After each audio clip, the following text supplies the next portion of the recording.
what's up and welcome back to my channel. Now today I'm going to be giving a review for the film Shang-Chi and the Legend of the Ten Rings.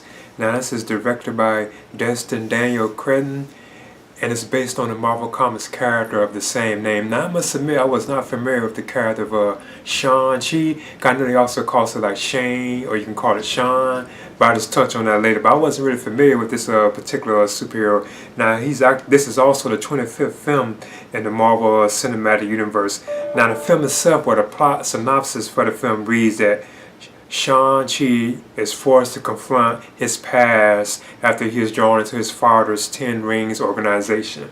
So that's what the film is actually saying that it's about. But there's like a bunch of different like plot threads in the film itself. And I must admit I really did enjoy this a lot. I thought it was very awesome. Like visually it was cool. It had some awesome fight scenes based, I guess mainly because it's based like in martial arts, you know. It's like a lot of the action scenes were like basically like martial arts, like fights, like battles and so on. So I thought those are pretty cool. Now you have Simu Liu as Sean, or you can call him Shane, because like I said, I touch on that as I go throughout my review. And then you also have Aquafina, who plays I think Caddy or Katie, and she's actually like his best friend from like his childhood, who he met during his childhood. And I'm gonna just leave it at that for a moment, because these two, they actually meet kind of like you get an introduction to what happened to them. Like as the film goes on, you can hear that they met when they was like kids, I think like at school or something like that. But then eventually they become like they work at a hotel where they actually park cars. So she doesn't know about Sean, like his past, you know. She doesn't know that wasn't really his name, that he's like trained in martial arts and so on like that, and he's actually like running away from like his father, because that's what the film actually is about too. His father's trying to find him, and his sister too as well, because Sean also has like a son. Yeah, his sister's name is Shu Shaling. I think that's how you pronounce it, because she's played by Mingo Zhan, and she's actually like the sister of Sean, because as the film goes on, you can tell something happened to them that kind of throws them off and they're not no longer close. But the film itself is about him actually like confronting his father, and his father, like his wife actually, damn, if I go into it, it's like spoiler territory, but supposedly his like wife had died. And then he hears these voices that draws him to wanting to find and seek out where his wife's location is. And apparently she's like located in a place that's like hidden, you know, from like everybody knowing. Yeah, the name of the place is known as Talo.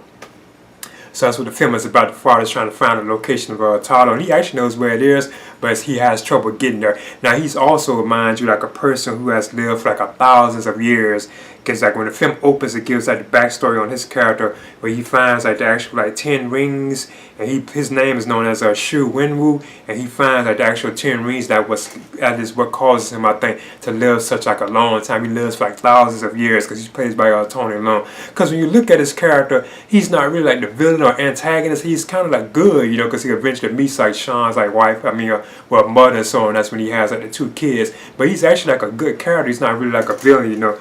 But overall, the film, like I said, it's pretty entertaining. Like I said, but I don't want to go into it too much because it's like spoiler territory. Now, it is filled with like tons of like Easter eggs and so on, or references to like other Marvel like films, and a glimpse of what they're probably going to be doing for like future Marvel films. Maybe like another Avengers type film. You kind of get an idea what they're going to be doing with that too as well. You also have Michelle Yeoh in the film too as well. She plays Yang Nan, and she's like a guardian of this hidden place known as Talo, and she's also like the aunt of Shang-Chi and the other, like his sisters, like she's the aunt of both of them too.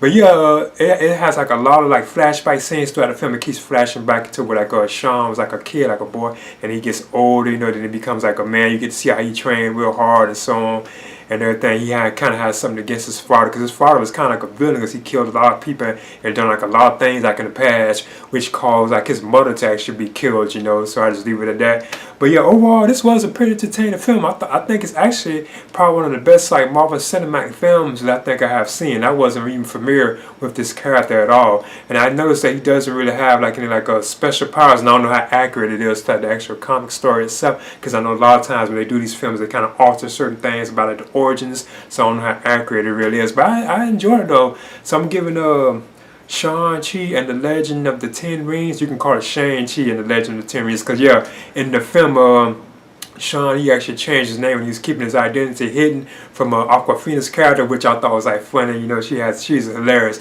and I thought their chemistry was pretty good too. But his name, he actually changed it to Sean, but I think it was really called Shang, when it's actually like, you know, when he's dealing with the Shang-Chi character itself. You know, that's why I was kind of, you know, he had two different names that sound very similar. But in Shang-Chi and the Legend of the Ten Rings, I'm giving this a solid B. It was awesome. Like I say, visually it was stunning. I'm kind of wishing I saw it in 3D because I saw it in IMAX though. And the fight scenes were like awesome, like well choreographed and so on. So I'm giving this a solid B. I would definitely recommend seeing this. Please leave a comment and subscribe too as well.